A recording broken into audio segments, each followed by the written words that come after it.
Arus penumpang di Bandara Hasanuddin Tanjung Pandan Belitung pada Kamis 5 Mei mengalami peningkatan sangat drastis dibanding 3 tahun belakang.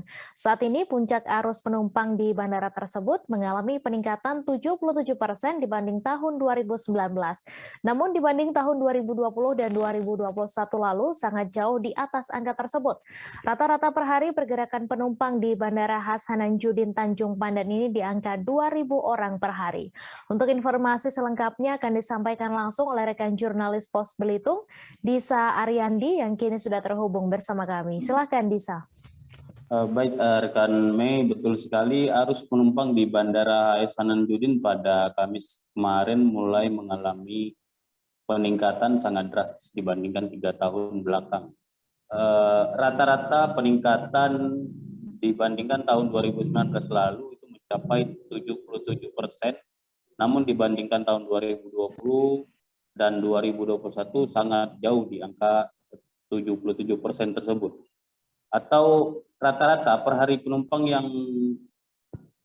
pergerakan penumpang maksud kami di Bandara Hasanuddin di angka 2.000 orang per hari.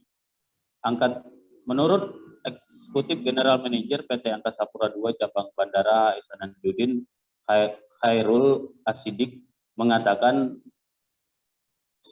untuk arus pesawat sekarang ini mengalami peningkatan 76%, sedangkan untuk arus penumpang 77%.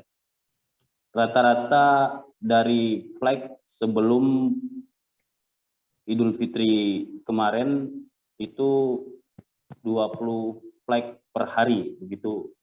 Kemudian untuk puncak arus balik diprediksi dari Udin dimulai tanggal 8 hingga tanggal 9 ataupun pada hari Minggu maupun Senin mendatang. Begitu rekan Mei. Baik, terima kasih Disa atas laporan Anda. Selamat bertugas kembali. Jangan lupa subscribe, share, komen, dan like ya.